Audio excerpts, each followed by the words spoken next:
আমরা আছি শ্রী শ্রী রামকুট তীর্থধাম মন্দিরে। এই তীর্থধামটি অবস্থিত রামু উপজেলায়, কক্সবাজার জেলায়, রামকুট ইউনিয়নে এই মন্দিরটি অবস্থিত। এখানে রামকুট মন্দির পাশাপাশি রয়েছে বুদ্ধদেবের মন্দির। দুটি মন্দির এখানে পাশাপাশি তারা আছে এবং তারা প্রার্থনা করে, ধর্মীয় কাজ করে, পাশাপাশি তাদের উপাসনালয় আমরা দেখছি। সেখানে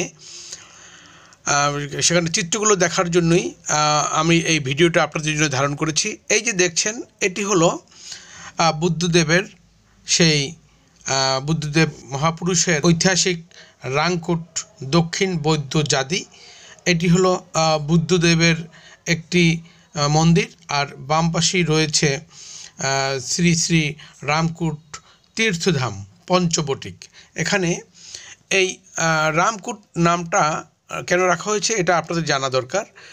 রাম যখন সীতাকে উদ্ধার করার জন্য খুঁজতেছিল, তখন এই পথ দিয়ে তিনি যাচ্ছিলেন, এখানে তিনি বিশ্রাম নিয়েছিলেন, এই জন্য এটার নাম হয়েছে রামকুট।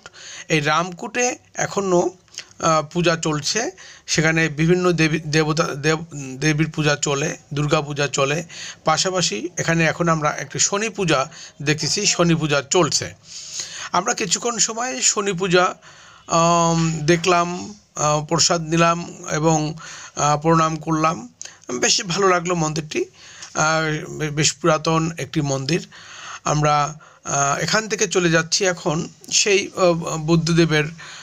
বুদ্ধদেব যেখানে উপাসনা করতেন, যেখানে ভগবানকে ডাকতেন, যে বটগাছের গোড়ায় বসে, সেখানে যাচ্ছি। যাওয়ার পথেই হলো এই ব্রিজ। এটি একটি ঝুলন্ত ব্রিজ। এই ব্রিজটি হলো ব্রিজটির নাম হলো পঞ্চবাণী ব্রিজ। অর্থাৎ এই ব্রিজটি যেতে হলে এই রামচন্দ্র মন্দির এবং বুদ্ধদেব মন্দিরের মধ্যখানে হলো এই মন্দিরটি। বুদ্ধদেব ওই যে বটগাছটি দেখতে পাচ্ছেন, ওটি হলো বটগাছটির বয়স 400 বছরেরও বেশি। ওই গাছের যে মূল যে গাছটি ছিল, সেই গাছের গোড়ায় বসে বুদ্ধদেব পূজা অর্চনা করতেন। তিনি ভগবানকে ডাকতেন, সেখানে বসে তিনি ভগবানের সান্নিধ্য লাভ করেন। সেখান থেকেই তিনি বৌদ্ধ ধর্ম প্রচার শুরু করেন।